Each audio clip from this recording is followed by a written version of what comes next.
وَلَقَدْ يَسَّرْنَا الْقُرْآنَ لِلذِّكْرِ فَهَلْ مِن মুদ্দাকির।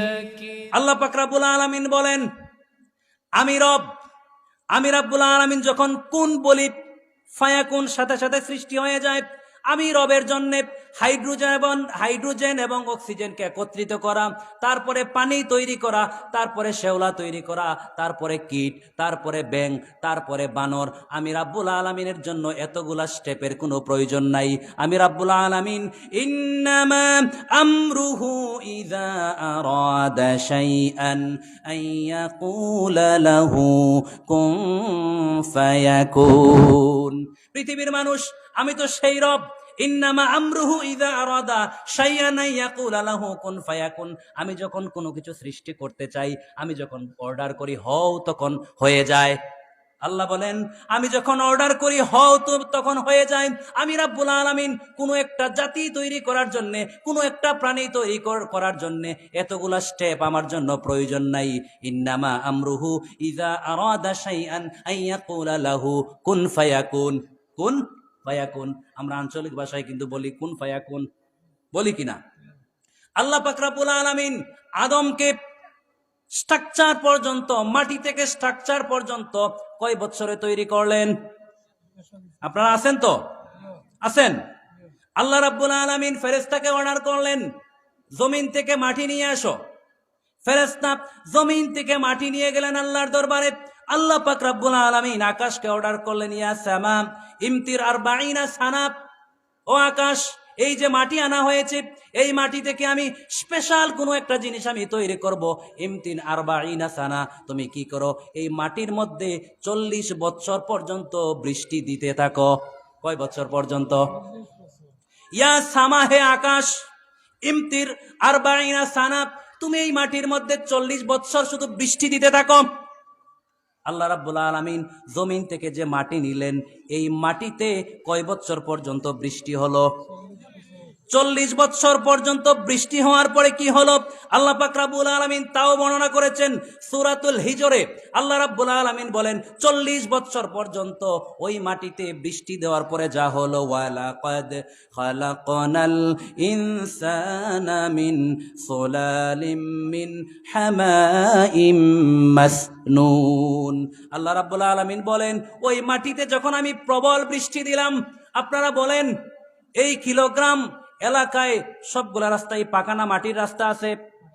মাটির রাস্তায় বৃষ্টি যখন হয়, মুষলধারে যখন সপ্তাহখানেক বৃষ্টি হয়, ওই রাস্তায় কাদা হয় কিনা? তখন আর চপ্পল জুতা নিয়ে হাঁটা যায়? আল্লাহ রাব্বুল আলামিন বলেন, ওই বৃষ্টিতে ওই মাটিগুলাতে আমি যখন 40 বছর বৃষ্টি দিলাম, বৃষ্টি দেওয়ার পরে সেটা হলো মিন হামাইম মাসনুন। এই মাটিটা একটা গন্ধযুক্ত কাদায় পরিণত হলো। কাদা চিনেন তো? প্যাক হয়ে গেছে। এটার মধ্যে একটা গন্ধ হয় কিনা? কাদার মধ্যে একটা দুর্গন্ধ আসে কিনা? আল্লাহ পাক রব্বুল আলামিন বলেন, 40 বছর যখন আমি বৃষ্টি দিলাম, বৃষ্টি দেওয়ার পরে যে কাদা হলো, এই কাদার মধ্যে কি হলো? একটা দুর্গন্ধ হলো। আর এই কাদার একটা কালো রং ধারণ করলো। কি রং? কালো রং ধারণ করলো। আল্লাহ পাক রব্বুল আলামিন এইবার কি করলেন? বৃষ্টি থামাইলেন। বৃষ্টি থামানোর পরে আল্লাহ পাক রব্বুল আলামিন এবার সূর্যকে অর্ডার করলেন। কাকে অর্ডার করলেন? ইয়া শামসে হাররিক 40 সানা। এ সূর্য, আমার আকাশ 40 বছর পর্যন্ত বৃষ্টি দিয়েছে, এবার বৃষ্টি থেমে গেছে। হাররিক 40 সানা। ও সূর্য, তোমার কাজ হলো 40 বছর পর্যন্ত এই কাদাকে তুমি রোদ দাও। কি দাও? তাপ দাও, হিটার দাও। হিট করে ওই কাদাকে, হিট করলে কি হয়? কাদার মধ্যে যখন রোদ পড়ে ধীরে ধীরে শক্ত হয় কিনা?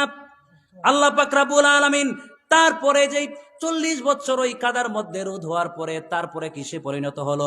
আল্লাহ পাক রব্বুল আলামিন সেটা বলেন, ইন্না খালাকনাহুম মিন তিনিল লাযিব। আল্লাহ রাব্বুল আলামিন বলেন, পৃথিবীর মানুষ, তুমি যে রাস্তা দিয়ে হেঁটে হেঁটে যাও, কাদাগুলা যখন হেঁটে হেঁটে যাও, রোদ পড়ার পরে কাদাগুলা শক্ত হয়ে যায়। আমি রাব্বুল আলামিন তোমাকে যে মাটি দিয়ে তৈরি করলাম, ওই মাটিটাতে আমি আবার রোদ দেওয়ার পরে সেটা হয়ে গেল তিনিল লাজিব, একটা এঁটেল মাটি, একটা শক্ত মাটি হয়ে গেল। সুবহানাল্লাহ।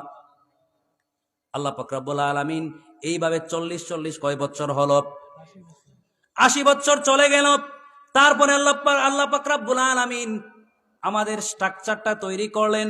আল্লাহ পাক রব্বুল আলামিন সূরাতুর রহমানে আমাদের স্ট্রাকচার সম্পর্কে বলছেন, খালাকাল ইনসানা মিন সালসালিন কাল ফাখখার ওয়া খালাকাল জান্না মিন মারিজিম মিন নার।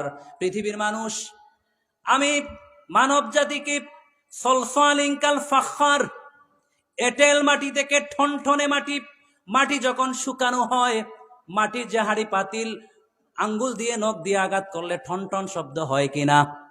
হয় না? মাটির পাতিল তো এখন নাই, কেমনে বুঝবেন? আগের মুরব্বীরা বলতে পারবেন, আজকের জেনারেশন মাটির পাতিল জীবনেও দেখে নাই। মুরব্বীরা তো মাটির পাতিলে খাইছে না? হ্যাঁ, আগের মাটির পাতিলের প্লেট ছিল, ডেগও ছিল মাটির পাতিলের। আল্লাহ পাক রব্বুল আলামিন বলেন, মাটির পাতিলে আঙ্গুল দিয়ে আঘাত করলে ঠনঠন শব্দ হয়, এর নাম হলো সলসালিন কাল ফাখখার। পৃথিবীর মানুষ, মাটির পাতিল, মাটি যখন শুকিয়ে দেওয়া হয় তখন ঠনঠন যে আওয়াজ হয়, এরকম ঠনঠনে মাটি থেকে আমি মানব জাতিকে তৈরি করলাম। সুবহানাল্লাহ। ওয়া খালাকাল জান্না মিন মারিজিম মিন নার। আর আমি জিন জাতিকে তৈরি করেছি দুয়াবিহীন অগ্নিকুণ্ড থেকে।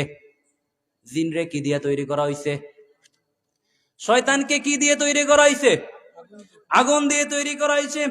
এজন্যই তো আদমকে সেজদা করতে চায় নাই, কারণ আগুন মাটিকে জ্বালিয়ে দেয়। আল্লাহ পাক রব্বুল আলামিন বলেন, মানুষকে আমি তৈরি করেছি ঠনঠনে মাটি থেকে, আর জিনকে তৈরি করেছি দুয়াবিহীন আগুন থেকে। আল্লাহ রাব্বুল আলামিন যে মাটি আনলেন, মাটি আনার পরে আদমকে তৈরি করলেন। আপনাদের এলাকায় ব্রিকফিল্ড আছে? ব্রিকফিল্ড আছে?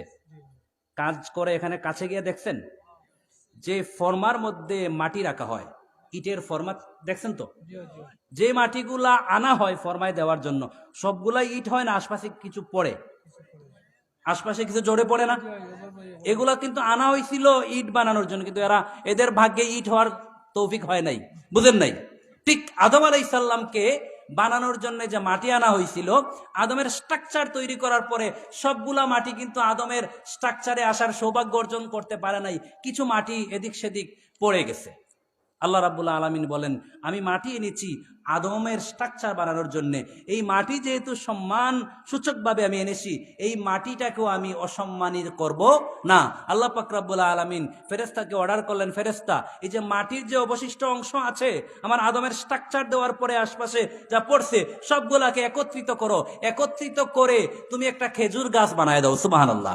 আমাদের পৃথিবীতে যত খেজুর গাছ আছে, এগুলা আদম আলাইহিস সালামকে মাটি দিয়ে তৈরি করার পর অবশিষ্ট যে মাটি, সেই মাটি থেকে তৈরি করা হয়েছে খেজুর গাছ। এজন্য খেজুর গাছের মূল্য পৃথিবীর সকল গাছের চেয়ে সেরা। বুঝেন নাই? আল্লাহ পাক রব্বুল আলামিন আদমের স্ট্রাকচার তৈরি করলেন। এবার তো শয়তান মিয়া সাহেব আছে না, তার তো হিংসায় জ্বলে যে আল্লাহ কি এমন মহব্বত, এইটা কি বানাইছে। বানানোর পরে আল্লাহ পাক রব্বুল আলামিন একটা জায়গায় রেখে দিলেন, এখনো রূহ ফুৎকার করেন নাই, রূহ এখনো ফুৎকার করেন নাই। আল্লাহ পাক রব্বুল আলামিন যেভাবে আছে সেভাবেই রেখে দিলেন। শয়তান মিয়া সাহেব সে আদমের যে স্ট্রাকচার, যে পিঞ্জিরা যেটা আছে, ওইটার ভেতরে ঢুকে আর বের হয়, ঢুকে আর বের হয়। তার হিংসায় মানে একদম জ্বলে পুড়ে ছারখার হয়ে যাচ্ছে। হঠাৎ করে সে আদমের পেটের মধ্যে একবার থুতু ফেলে দিল। কি ফেলে দিল? থুতু ফেলে দিল হিংসায়। আল্লাহ পাক রব্বুল আলামিন ফেরেশতাকে বললেন, এই ফেরেশতা, সে কিন্তু ধীরে ধীরে আমার হুকুম অমান্যর দিকে চলে যাচ্ছে, আমি সেটা বুঝতেছি, হ্যাঁ, আমি এটা রিয়েলাইজ করছি। সে ধীরে ধীরে কিন্তু এগিয়ে যাচ্ছে তার দুষ্টামির দিকে। এক কাজ করো, আমার আদমকে সেভ করতে হবে শয়তান থেকে। আমার আদমকে কি করতে হবে? সেভ করতে হবে। আল্লাহ পাক রব্বুল আলামিন ফেরেশতার মাধ্যমে আদমের পেট থেকে থুতু যেখানে ফেলেছিল, এই থুতুর মাটিটুকু তুলে নিয়ে আসলেন। কি করলেন? তুলে নিয়ে আসার পরে এক জায়গায় সুন্দরভাবে মাটি দেওয়া আছে, একটু মাটি নিলে ওই জায়গায় একটু গর্ত হবে কিনা? আমাদের প্রত্যেকের পেটে একটা গর্ত আছে কিনা? নাভি এই নাবির মাংসর এই যে গর্তটা, এই শয়তান তুতু ফেলার কারণে যে মাংসটুকু সরিয়ে নেওয়া হয়েছে, সরিয়ে নেওয়ার পরে যে গর্ত হয়েছে, এটা হইলো এক একটা মানুষের নাবি। আল্লাহ পাক রব্বুল আলামিন বলেন, শয়তান তুই আমার বান্দার সাথে বেয়াদবি করলি, আমার বান্দাকে তুই হিংসা করলি, আমার বান্দাকে আমি যেখানে তুই থুতু ফেলেছিলি ওই জায়গা থেকে আমি নাবি তৈরি করব, আর এই নাবির মাধ্যমে আমার ওই বান্দাকে তার মায়ের নারীর সাথে আমি সংযোগ করে তার সম্মান আমি আরো বাড়াইয়া দেব। সুবহানাল্লাহ।